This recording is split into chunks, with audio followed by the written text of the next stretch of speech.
Today it's been just gray and dreary all day and windy. So good night to get some work done in the garage. So working on the old Sturgis. Since the weather's so crappy outside, thought maybe I'd try to get some work done on this. So this, I know if you've watched my channel, you've seen this bike. This is a 1991 Dynaglide Sturgis edition. So was built by Harley to celebrate the 50th anniversary of Sturgis. This is not the first version of this. The first version was a 1981 FXB. And that was completely designed by Willie G. Davidson. So this one here, I guess one of the special things about this also is this is the first motorcycle that Harley Davidson designed completely on computer-aided design, CAD. So it's kind of unique in that way too. But it's pretty low miles. I think it's got just over 14,000 miles on it now. And it's been a pretty good bike. The previous owner, I used to work for him, he bought it in 1995, rode it for, I think he only put like 2,500 miles on it, because when he bought it, it had 11,000 some miles on it.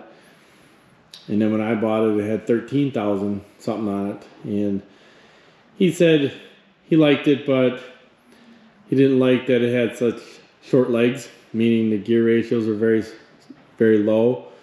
I've taken this thing out a few times, put about 1,000 miles on it, and it is an interesting ride because it's kind of like a Sportster 883 as far as gear ratios. It's very lower gear ratios. You can go through the gears very quick. The motor puts out pretty good power, and it gets the speed pretty quick, but its top speed really isn't that much. It's like 90 mile an hour, and you're hitting red line in 5th gear. So it's kind of unique in that way. It's a great bike for around town. It has really a good sound to it. This bike is all stock. Nothing's been touched on it except for it's got Screaming Eagle mufflers on it, slip-on mufflers. But it's a factory exhaust. I did put the Screaming Eagle intake on it because when I bought it from him, he had a Screaming Eagle kit for the intake. And with that, there is different jets. And you also had instructions in there on how to modify the slide inside the carburetor, which I did all that, everything per that, I don't know if you call it a service bulletin or kit from Harley Davidson.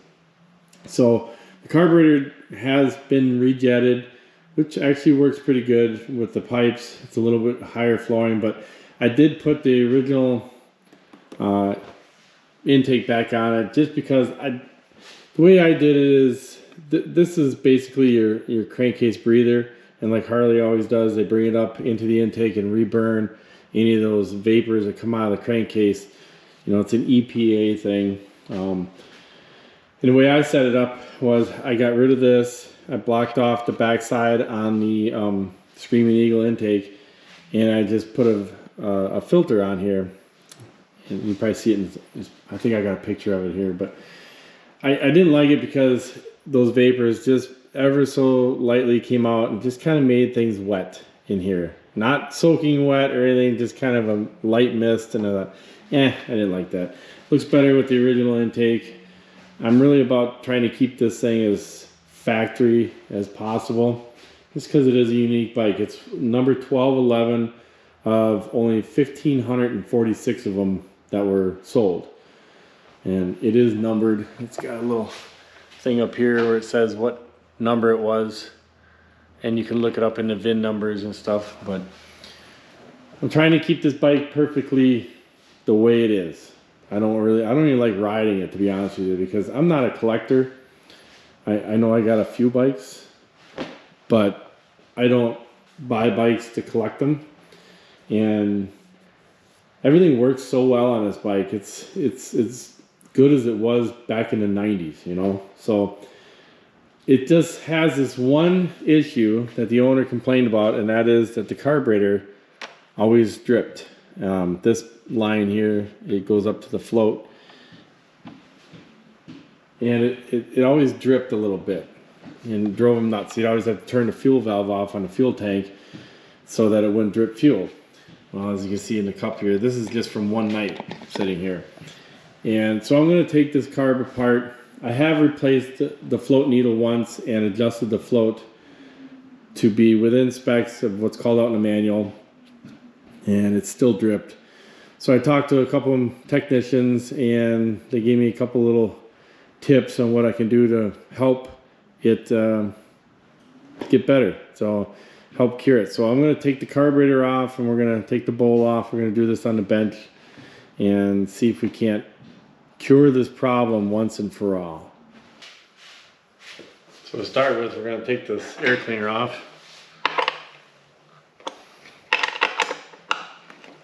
So we take the air cleaner off, and underneath we have these 3 screws, and then underneath these little rubber covers are the other 2 screws. Now on twin cams and Milwaukee 8s and Evo motors, some of the in the Harley, in the Sportsters, these here are breather bolts, and on this engine it's not. These are not breathers, they're just Allen bolts. The breather on this engine comes up through the case down lower.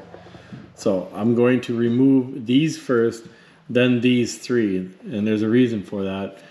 These 3 screws are actually captured in this plastic piece, and if I try to pull these out without loosening these or removing these first, it will try to bend this whole plastic piece. So I always take these guys out first, then these.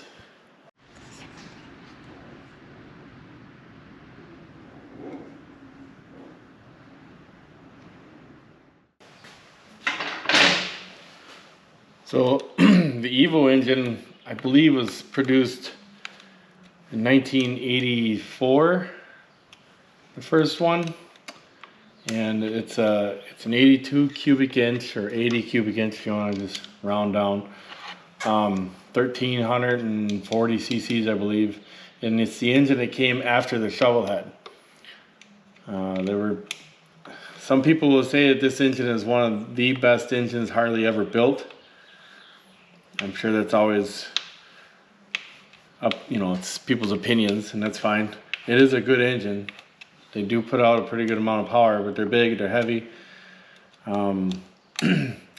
My thoughts on this, just riding this bike, I don't have a lot of experience riding a lot of different Harleys from this era, but when I ride my 2013 Street Glide the most, I get on this thing and I can feel the transmission feels clunkier. It just feels heavy. It feels like it's got good power. It pulls nice, but it's not like my 103, of course, and it feels like it has potential there, and I'm sure people have fixed these things up to be pretty fast throughout the years. So it served Harley Davidson very well. It served people who own these engines very well. I think they have a very good reputation for lasting a long time. I had one guy who used to work for Harley Davidson as an engineer told me that if I keep up with the maintenance on this engine, I won't have any issues with it for probably 60,000 miles, where at that point the bearings for the camshaft will probably be what gives me trouble. But so even if you go through there and replace those bearings with a newer style or a better style, which I can't remember off the top of my head now what they are, he says you'll probably have 0 troubles with that engine for 100,000 miles. So I really like it. It's fun. I think it was in 2000 was the last year that they had this in a Harley. I want to say it was in an FXR, but anyway, we'll keep going to get this off.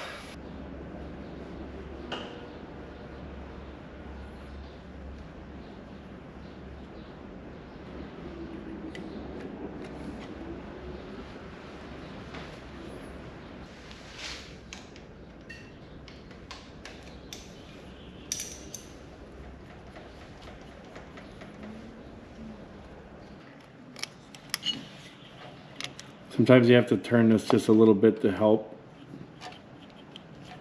It's your throttle. There. On the back side of the carburetor, there's another line. It's this right here. It's not a fuel line, it's a vacuum line. It runs up to a vacuum switch. And that vacuum switch is for your timing, the ignition timing. So you have to just pop that line off. And then the last thing, I could take apart the other side and make it easier to get the choke cable out, but it's kind of a pain in the butt, and it's just easier to remove the choke cable from the carburetor. So the carb's out, and we'll take it over to the bench and we'll drain the rest of the fuel out of the bowl and take a look at it. Always a good idea to get a bin for your screws rather than just sitting on the workbench, possibly getting knocked away, lost. That would suck. 4 screws, and just take the bowl and you pull it straight down. Give it a wiggle, because as you see this right here, this gold colored tube, that's actually your accelerator pump nozzle, and that sticks through the body of the carb, so that's going to want to, you got to kind of wiggle that to get that out of there. We still have just a little bit of fuel left in there, so we'll dump that out. As you can see, it's pretty clean in there. One thing I've seen happen to people, especially after a long winter, is if you have a hesitation every time you go to accelerate and it kind of coughs up through the carburetor, or it just kind of falls on its face. This here is your accelerator pump right here, and there's a shaft on the side of the throttle, that shaft right there. So when you twist your throttle, that shaft pushes down and tells that pump to push fuel, and where it gets that fuel is out of the bowl. And I don't know if we can see this real well in this camera, but right here, this tiny little hole, that tiny hole right there, that's where the fuel goes into the accelerator pump. And it is really easy for that hole to become clogged. I mean, it's tiny. So if you're having an issue with big hesitation every time you hit the throttle, or it's like it just falls on its face for that split second or whatever, it could be that this is clogged and there's nothing coming out of your nozzle. Easiest way to check this is to take the air cleaner off and literally look right down the throat of the carburetor when you accelerate. And with that nozzle sticking right there in the airflow, you should see fuel squirting out of that right into the throat of the carburetor. If you don't see anything coming out of there, most likely that tiny hole is plugged.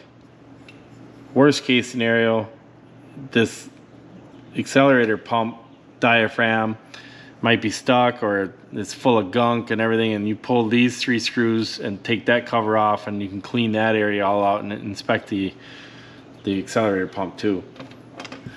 In the bottom of this carb, you're going to see a few different things. That's like your main jet. Down in there is your slow jet, idle mixture screw, stuff like that. This is right here is your float. So as the fuel in a bowl comes up, that float comes up and it pushes this little needle up that keeps the fuel from, it stops the fuel basically. If you didn't have that, or the fuel doesn't stop, it's going to continue to fill that bowl until it overflows. And instead of overflowing and going into your engine, they have a standpipe in here. That's what this guy is, and there's a little tiny hole on the top.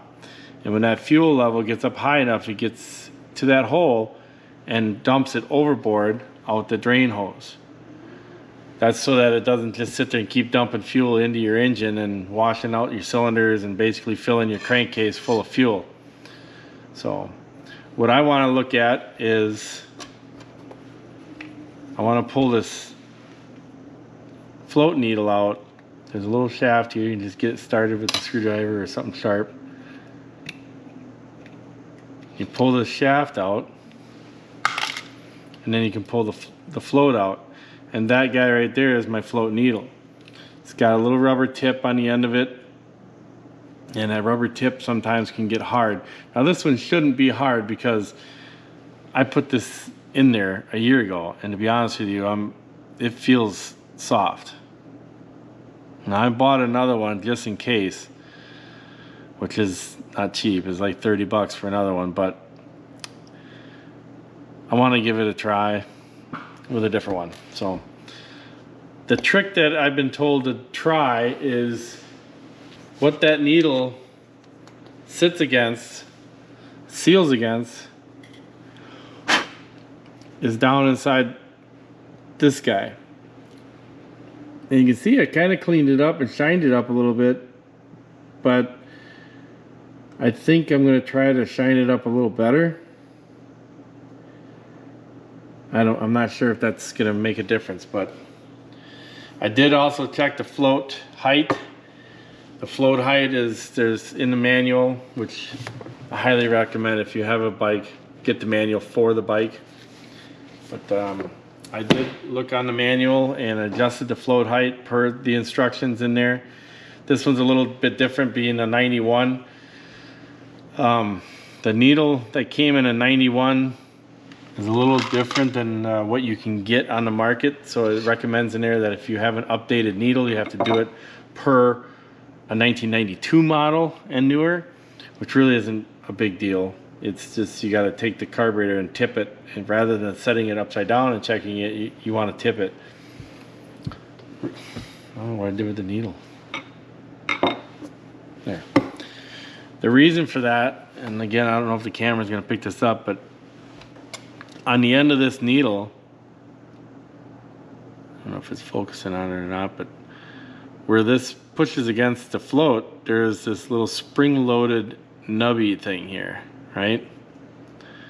And we want to check the float height with it just resting on that spring-loaded little tip. We don't want to have it compressed. The instructions are all in a maintenance manual, so it's really not very difficult to do. It's really pretty easy. You just need a good dial calipers to check it, and it was spot on, but it still leaked. So I'm going to try to dress that up. This piece here, I wish Harley would have made this piece replaceable. It looks like it's just pressed in there, but you can't get that part, and it was never available. That was never a part. This is actually part of the whole body. So if I wanted to replace that, I have to replace the whole thing. So one of the tricks I was told was to take a piece of wooden dowel, focus on there, and sharpen it to the same angles that the needle is. I tried to sharpen it to the same angles roughly. I used this tool here to sort of eyeball it, match it up. And I just turned the drill on and used a hand file and some sanding paper, and I tried to make it the same angle. Now I'm going to take some valve grinding compound, put a little dab on the end of that, and just gently work it back and forth in there until it shines it up and see how it looks.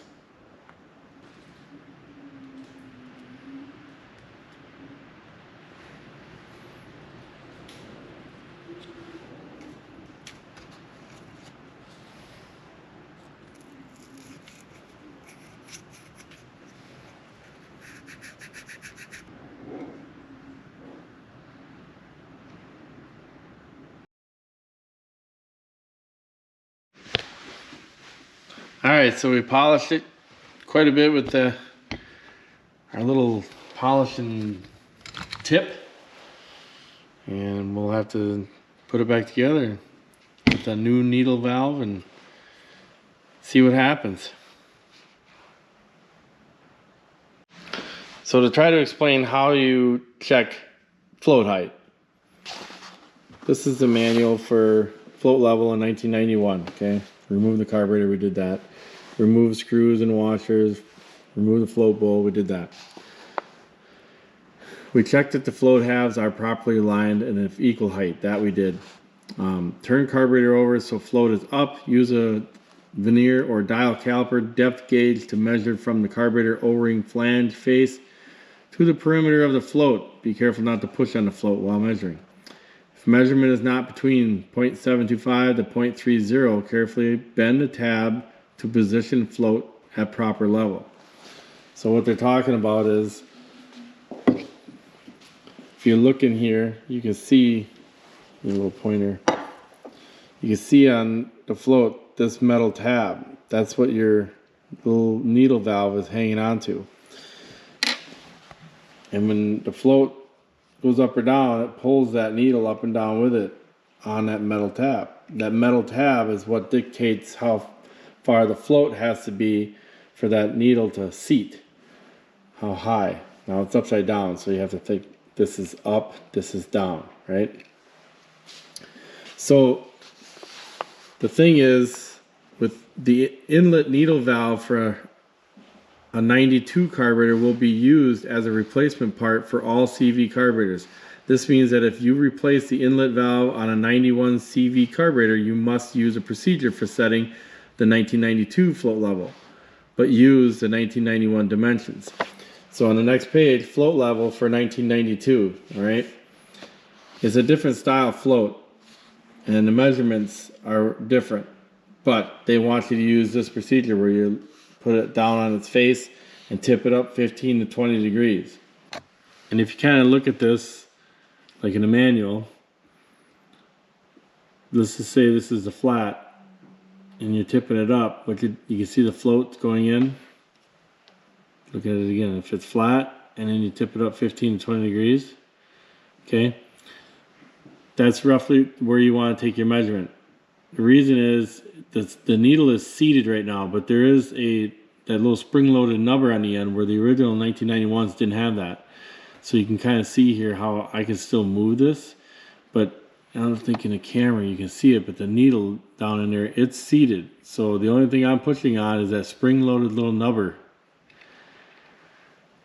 So they want you to measure that as if you're just leaning against the needle and not pushing on that nubber, and get your measurement on a 91 of 0.725 to 0.730. I've zeroed out my calipers and I've set it at 0.725. I know I'm just holding it in my hand, but I did this on the table. I'm just doing this to show you. So I set it on the table, and then I tipped it up that 15-20 degrees so that it's just resting on that nubber but not pushing the spring. And then I set this on the lip where the float bowl sits on right here, and then it should be right at the bottom of that float, which it is. So the float level is set correct. So we've summarized, we cleaned the seat that new needle seats against, and we've double checked the angle of this float. Everything checks out good. It's as clean as it could ever be, and yeah, we'll put the float bowl back on and see if that cures the problem. All right, so we got it back together. We got the fuel turned on. Bowl should be full, and we're going to leave it sit overnight with a clean bowl under it, and we're going to see if that did the trick. You can see the weather isn't any better on day 2. We'll go out and see if our carburetor fix took a hold or not. It's been raining pretty good. You got standing water. Oh well, what do you do? Was it April showers bring May flowers? Right. So we'll see if there's anything in the container. Oh, bone dry, so it made it overnight. It's been about 24 hours with fuel on. Nothing's leaked out. So hopefully that fixed it. We'll finish putting it back together, fire it up, and run it here just a little bit, and then leave it sit again. Obviously the weather isn't very good for riding, but we'll leave it sit again overnight and see if it leaks.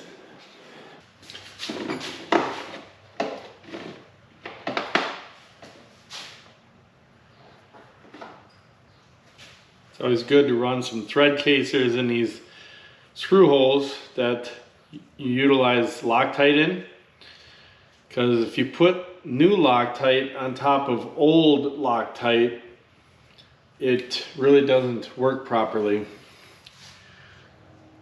The new Loctite will only adhere itself to the loosened up old residue of Loctite instead of adhering itself directly to the other surface. So it's always a good idea that if you're using Loctite on important fasteners, that you clean the threads out and give it a new, cleaner surface to adhere to.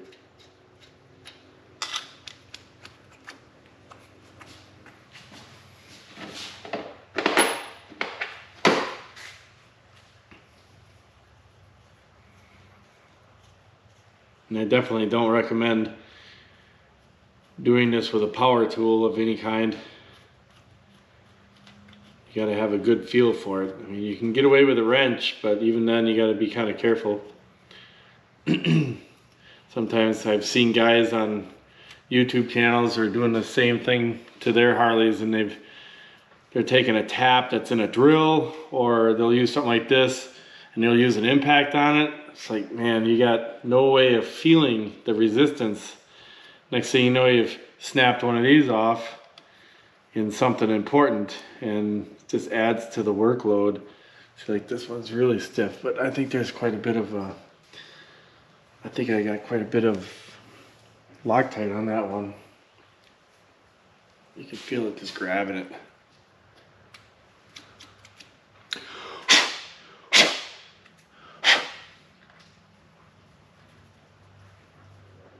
And some of these holes go all the way through,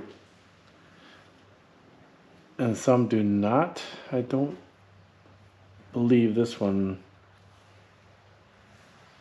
Oh, this one might go all the way through. Yeah, it does. Yep, these all do. All of these on the carb do. These obviously do not. So it's easy to, again, with a power tool, to zip one in there and bottom it out, and that can be enough to break the shaft on these. And that would suck having to get those out. So, see, by hand you can do it. It's just Loctite. If you got boogered up threads or something, then it might be a little bit more of an issue, but. All right. It's all back together, fuel's still on, still not leaking. Wipe our fingerprints off. It's also important to wipe fingerprints off, especially off of exhaust and chrome parts. Because if you fire it up with greasy fingerprints on there, those greasy fingerprints are going to burn, and they typically can leave a mark in your chrome that's difficult to get out. So I like to clean everything up.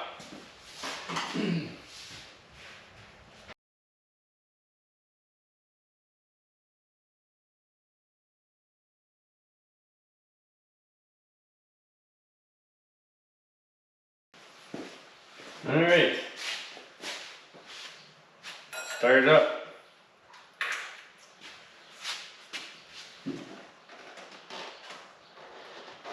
Pull the choke and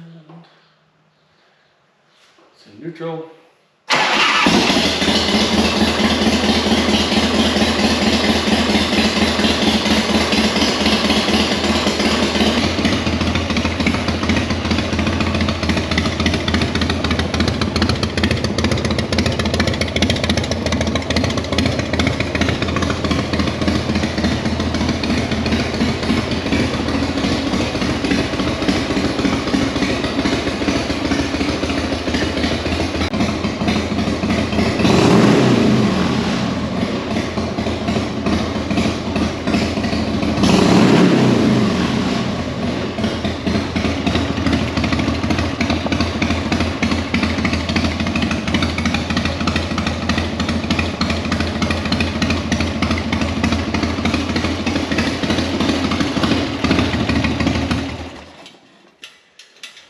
Well, it runs good.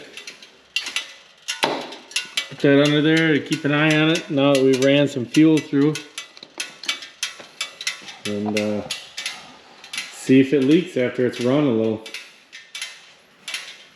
I would love to take it for a test drive, but it's so crappy out. Raining and cold and windy. Definitely not a riding kind of day. So maybe this weekend. I think it's supposed to be in the upper 40s, but sunny. So we'll see how it goes. Anyway, so that's gonna wrap it up. So hopefully, if anybody out there is having this kind of issue with their carburetor, where it just keeps leaking, maybe you learn something.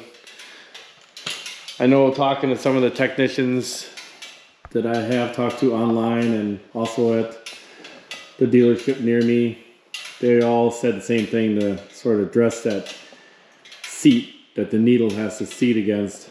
Clean that up really good. So I don't think I did anything too evasive, you know. I mean, all I did was really polish that seat up. I replaced it with another stock factory OEM part and the needle. So see what happens. If I take it and it runs really good and it's done leaking, no, it does run good, but if it's done leaking when it's just sitting, I'm thinking I might try selling it again. We'll see. I mean, it is a cool bike, but I just, like I said, I'm not a collector, and I appreciate the bike for what it is, and I definitely appreciate the fact that it's in such great shape. But I don't know. I'm on the fence. What do you guys think? Would you keep a bike that, you know, you felt guilty riding once in a while, or would you just only keep the bikes that you're gonna ride? I don't even know if that makes sense, but I know people out there do collect bikes, and that's what they do. They keep them in the garage. I mean, look at even like the label inside the fork. It's super readable, clean. I mean, everything on this thing is in great shape. So